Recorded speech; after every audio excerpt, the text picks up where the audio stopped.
नमस्कार, मैं हूं आपके साथ अंकिता पाल। ब्यूटी की शुरुआत करते यूपी के सीएम योगी आदित्यनाथ जम्मू कश्मीर के जिला कठुआ पहुंचे हैं। कठुआ के जिला खेल मैदान में उन्होंने जनसभा को संबोधित किया। सीएम योगी आदित्यनाथ ने उधमपुर सीट से बीजेपी उम्मीदवार डॉक्टर जितेंद्र सिंह के पक्ष में चुनाव प्रचार भी किया है। माता की, भारत माता की, बोल साचे दरबार की, बोल साचे दरबार की, बर्फानी बाबा की, माता त्रिपुर सुंदरी की, माता त्रिपुर सुंदरी की, शुक्राला माता की, शुक्राला माता की, वंदे वंदे वंदे। केंद्रीय मंत्री और देश की प्रतिष्ठित उधमपुर लोकसभा सीट से भारतीय जनता पार्टी के प्रत्याशी डॉक्टर जितेंद्र सिंह जी, भारतीय जनता पार्टी के प्रदेश के अध्यक्ष श्री रविंद्र रैना जी, पूर्व deputy CM doctor Nirmal Singh ji, Bharatiya Janata party के प्रदेश संगठन महामंत्री श्री अशोक कौल जी, प्रदेश महासचिव डॉक्टर डीके मनाल जी, प्रदेश प्रवक्ता श्री राजीव जसरोटिया जी, सुनील सेठी जी, जिला प्रभारी मुनीष शर्मा जी, जिलाध्यक्ष गोपाल महाजन जी, भारतीय जनता पार्टी के सभी पदाधिकारीगण, कठुआ से आए हुए मेरे सभी उपस्थित बहनों और भाइयों, आज इस पावन धरा को, जो हमारे सभी आराध्य देवों के साथ ही ऋषि मुनियों की साधना की पवित्र भूमि है, स्वतंत्रता संग्राम सेनानियों की भूमि है, एक भारत श्रेष्ठ भारत के लिए अपने आप को बलिदान करने वाले उन हुतात्माओं की भूमि है, स्वर्गीय बलदेव सिंह जी की भूमि है। इस धरा को नमन करते हुए मैं आप सबका हृदय से अभिनंदन करता हूं। बहनों और भाइयों, कल से ही वासंतिक नवरात्रि प्रारंभ हुई है।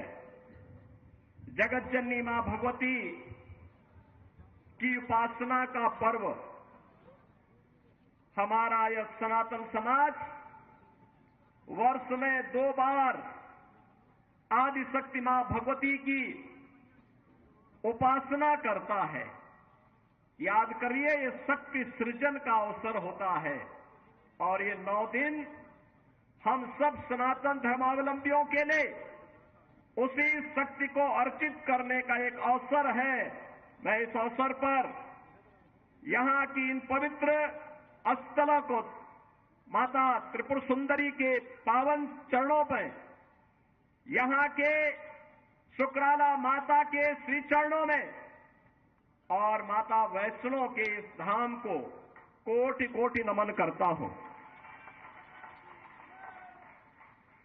महान स्वतंत्रता संग्राम सेनानी और महान योद्धा जनरल जोरावर सिंह को भी उनकी स्मृतियों को नमन करता हूं। बहनों और भाइयों,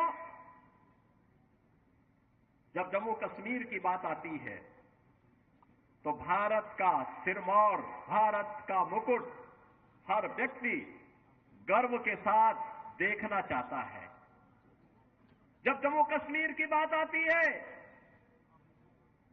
तो स्वतंत्र भारत के वे नारे एक बार फिर से गूंजते हुए दिखाई देते हैं कि जहां हुए बलिदान मुखर्जी, वह कश्मीर यही इन्हीं वादियों में नारी गूंजे थे।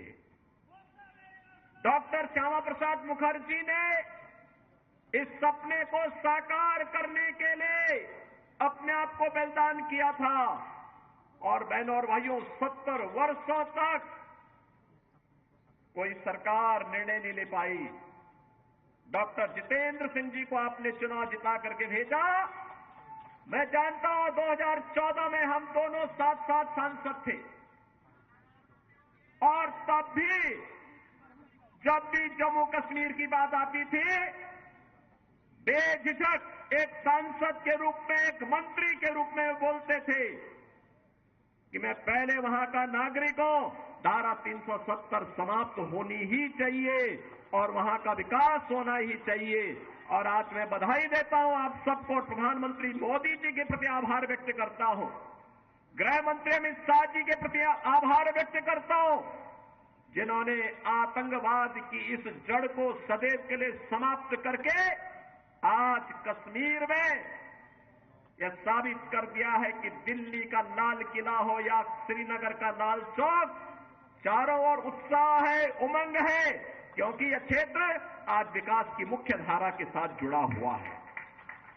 बहनों और भाइयों, जो विकास है आज आप देख रहे होंगे 4 लेन और 6 लेन की एक्सप्रेसवे, मेडिकल कॉलेजेस का संचालन, इंजीनियरिंग कॉलेज, यहां पर सिंचाई की सुविधा, हर घर नल की योजनाएं, ये सब हो ही रही हैं।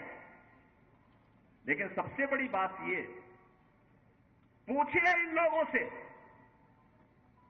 जो लोग इस देश के विभाजन के जिम्मेदार हैं, कांग्रेस से प्रश्न पूछा जाना चाहिए,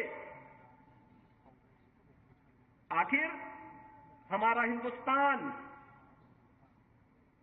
1947 में आजाद हुआ, लेकिन कांग्रेस की सत्ता लिप्सा ने आजादी के एक दिन पहले देश का दुर्भाग्यपूर्ण विभाजन भी करवाया। और बहनों और भाइयों, स्वतंत्र भारत में हमने हमेशा अपना एक धर्म माना और वह धर्म माना राष्ट्र धर्म। हम अपने राष्ट्र को सर्वोपरि मानते हैं। मेरी व्यक्तिगत कोई भी आस्था होगी, कोई भी उपासना विधि होगी, लेकिन अगर वह राष्ट्र के मार्ग में बाधक है, मैं इसको दरकिनार करके रखता हूं और पहले कहता हूं कि मेरा देश रहना चाहिए। मेरे लिए मेरे देश की स्वतंत्रता, मेरे देश की संप्रभुता और इसकी अखंडता सर्वोपरि रखती है।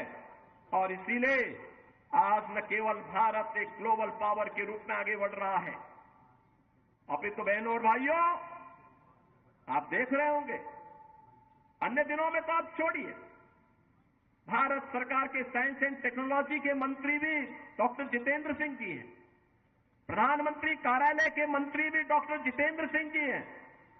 कोरोना कालखंड में पहली बार आपने देखा होगा भारत के वैज्ञानिकों ने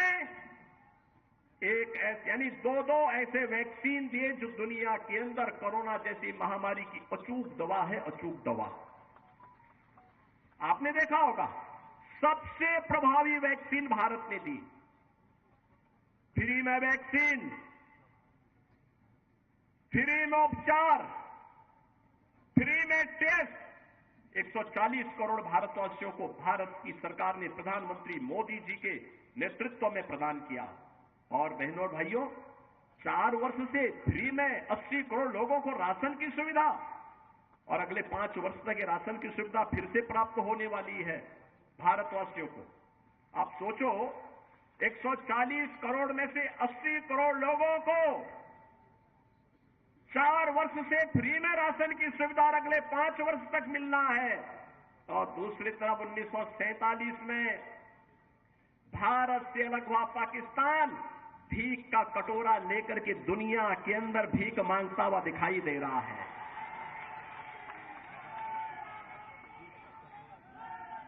आज आप देख रहे होंगे बदलते हुए भारत को।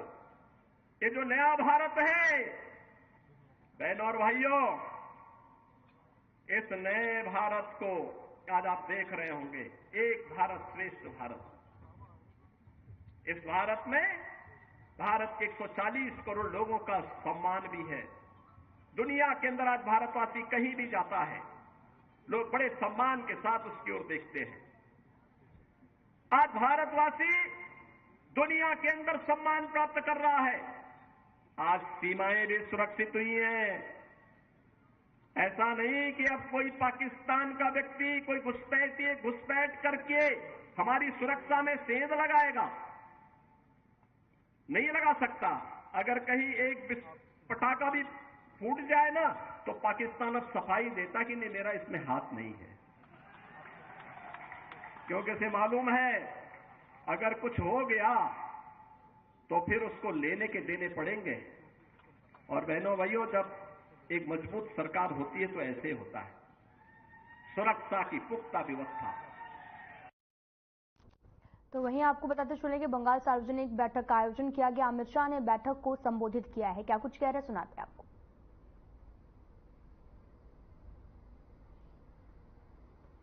डॉक्टर सुकांत मजमूदार जी, उत्तर मालदा के श्रीमान खगेन मुर्मू जी, श्री स्वरूप चौधरी जी, उज्जवल दत्ता जी, मंगल पांडे जी, अमिताभ चक्रवर्ती जी, सुवेंदु सरकार जी, सत्यनाथ रॉय जी, डॉक्टर अशोक कुमार लाहड़ी जी, बुधराय टुडू जी, चिन्मय बर्मन जी, जुयाल मुर्मू जी, गोविंद मंडल जी, शंकर चक्रवर्ती जी, अभिषेक सिंधानिया जी, और आज इस सभा में इतनी बड़ी संख्या में जहां तक नजर पड़े लोग ही लोग दिखाई पड़ते हैं। इतनी बड़ी संख्या में आए हुए प्यारे भाइयों, बहनों, माताओं और मेरे जिगर के टुकड़े जैसे युवा मित्रों, आप सभी को नमस्कार। मैंने उतरते ही अध्यक्ष जी को कहा कि भाई जो भीड़ बालूरघाट की सभा में आई है, अब करने को क्या बचा है, चुनाव आपका यही समाप्त हो गया है भाजपा जी के।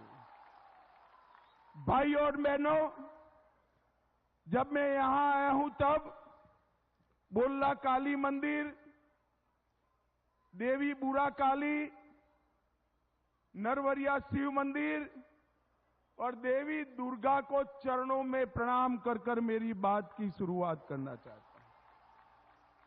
मैं जब यहां आया हूं तब शहीद चुरका मुर्मू, जिन्होंने बांग्लादेश मुक्ति युद्ध में भारत के जवानों की मदद करते हुए शहीदी करी, उनको भी प्रणाम करता हूं।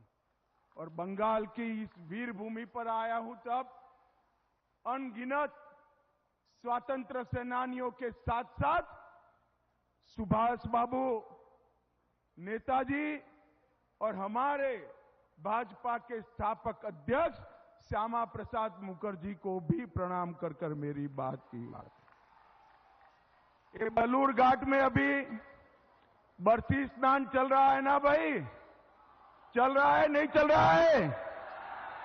स्नान कर कर शिव जी की पूजा करते हो ना, मगर याद रखना, स्नान कर कर शिव जी की पूजा कर कर 19 तारीख को कमल के निशान पर बड़े जुनून के साथ बटन दबाना है। दबाएंगे क्या? दबाएंगे।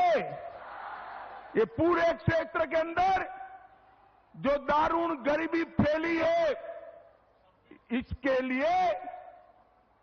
लिए अगर कोई जिम्मेदारी है तो केवल और केवल कम्युनिस्ट और तृणमूल कांग्रेस है। आप मालूम पड़ गए, यहां का दही, तांत की साड़ी और मुखड़ा शिल्प, तीनों को अगर विश्व प्रसिद्ध करना है तो यहां बंगाल में भी भाजपा सरकार बनानी है और मोदी जी को भी लाना है। भाई और बहनों, 2014 में हम आए थे, बंगाल की जनता ने सिर्फ 2 सीटें दी थी। फिर 19 में आए, आपने 18 सीटें दी। 19 में आपने 18 दी तो मोदी जी 300 से ज्यादा सीट से प्रधानमंत्री बने। अब 2024 में 18 से बढ़ाकर 30 करनी है और 370 पार करना है। मुझे बताओ, हो जाएगा ना? पक्का हो जाएगा? भाई और बहनों, हमारे सोनार बांग्ला को ममता दीदी ने बम धमाकों से गूंजता कर दिया है। सोनार बांग्ला को कट मनी से परेशान किया है, भ्रष्टाचार से परेशान किया है। और सशक्त भारत अगर बनाना है तो सशक्त बंगला बनाना पड़ेगा, सशक्त बंगाल बनाना पड़ेगा। भाई और बहनों, बेलूर घाट के भाई बताए मुझे, जहां तक घुसपैठ चालू है, बंगाल सशक्त हो सकता है क्या? जोर से बोलो, हो सकता है क्या? घुसपैठ बंद करनी चाहिए या नहीं करनी चाहिए? जोर से बोलो, करनी चाहिए या नहीं करनी चाहिए? क्या ममता दीदी घुसपैठ बंद करेगी क्या? करेगी क्या? वो घुसपैठ बंद नहीं करेगी, क्योंकि वो घुसपैठी ही तो उनकी वोट बैंक है या नहीं है? तो घुसपैठ बंद कर सकते हैं नरेंद्र मोदी, और बंगाल में भारतीय जनता पार्टी की सरकार कर सकती है। भाई और बहनों, आसाम की समस्या घुसपैठ की ऐसे ही थी। आसाम की जनता ने निर्णय किया, भाजपा की सरकार बनाई, और अब आसाम बॉर्डर से एक भी व्यक्ति घुसपैठ नहीं कर सकता। घुसपैठ को हमने बंद कर दिया है। और मैं आपको मोदी गारंटी कहने आया हूं, 30 सीटें पार करा दो, बंगाल में भाजपा सरकार बना दो, परिंदा भी पैर नहीं मारेगा, किसी को घुसपैठ हम नहीं करने देंगे। भाई और बहनों, ये बेलूर घाट वाले इतने सारे लोग हैं, मुझे बताइए, अयोध्या में राम मंदिर बनना चाहिए था या नहीं बनना चाहिए था? अरे जोर से बोलो, बनना चाहिए था या नहीं बनना चाहिए था? ये ममता दीदी, ये कांग्रेस पार्टी, ये कम्युनिस्ट, ये सभी इकट्ठा मिलकर 70 साल से राम मंदिर को अटका रहे थे, भटका रहे थे, लटका रहे थे। 17 तारीख को रामनवमी है, रामलल्ला का बर्थडे है, और मोदी जी ने 5 ही साल में केस का चुकादा भी आ गया, भूमि पूजन भी हो गया, और 22 जनवरी को भव्य राम मंदिर का निर्माण भी हो गया। 500 साल के बाद रामलल्ला अपने भव्य घर के अंदर अपना बर्थडे मनाएंगे, रामनवमी बनाएंगे। भाई और बहनों, ये पार्टियों ने तुष्टीकरण के लिए राम मंदिर को अब तक रोक कर रखा था। मैं बंगाल की भूमि पर आया हूं, मुझे बताइए, बंगाल की भूमि पर मैं आया हूं, श्यामा प्रसाद जी ने धारा 370 हटाने के लिए अपनी जान दे दी थी। भाई और बहनों, बेलूर घाट वालों, मुझे बताओ, ये जो कश्मीर है हमारा है या नहीं है? जोर से बोलो, है या नहीं है? 370 हटनी चाहिए थी या नहीं हटनी चाहिए थी? एक कांग्रेस, तृणमूल, सभी लोग विरोध करते थे। मोदी जी ने 5 अगस्त 2019 को 370 को समाप्त कर कश्मीर को हमेशा के लिए भारत का बना दिया। भाई और बहनों, ये तुष्टीकरण के कारण इन लोगों ने 370 को संभाल कर रखा था, मोदी जी ने उसको उखाड़ कर फेंक दिया। ये 10 साल के अंदर नरेंद्र मोदी जी ने गरीब कल्याण के लिए ढेर सारे काम करे हैं। 25 करोड़ गरीबों को गरीबी रेखा के बाहर लाया। 80 करोड़ लोगों को मुफ्त चावल देने का काम नरेंद्र मोदी सरकार ने किया। तो गृह मंत्री अमित शाह को सुन रहे थे, जो कि पश्चिम बंगाल के दौरे पर थे, और इसी दौरान उन्होंने ममता बनर्जी पर जमकर निशाना साधा। साथ ही उन्होंने असम घुसपैठियों की बात की। उन्होंने कहा कि 300 पार की सीटें अगर हमें दिलाते हैं तो घुसपैठिया क्या कोई भी परिंदा पर नहीं मार पाएगा। तो बढ़ते हैं आगे, आपको सीधा लेकर चलते हैं लखनऊ, जहां पर अखिलेश यादव ने पीसी की है और लखनऊ में लोगों को संबोधित भी किया है। का अधिकार और जहां सामाजिक न्याय की बात कही गई है, वहीं ये विजन डॉक्यूमेंट इस बात को कहता है कि जाति जनगणना में देर नहीं होनी चाहिए। इसके लिए 2025 तक जाति आधारित जनगणना कराएंगे। इसके आधार पर 2029 तक सबको न्याय एवं हिस्सेदारी सुनिश्चित की जा सके। किसान कल्याण को लेकर के दुग्ध सहित सभी फसलों के लिए एमएसपी की गणना स्वामीनाथन फार्मूले के तहत हो, और जो फार्मूला दिया गया है C2, उसी के तहत किसानों को एमएसपी मिले। इसके अधिकार की बात ये विजन डॉक्यूमेंट करता है। इस देश के किसानों ने बहुत आंदोलन चलाया। पंजाब, हरियाणा, उत्तर प्रदेश या देश के कोने कोने से आए हुए किसानों ने समय समय पर सरकार से एमएसपी की मांग की, लेकिन इस सरकार ने हमेशा उन्हें अपनी ताकत से वापस करने का काम किया। समाजवादी पार्टी इस बात को मानती है कि किसानों को एमएसपी दिया जाए। बिना एमएसपी के उनकी खुशहाली के रास्ते बनाना संभव नहीं है।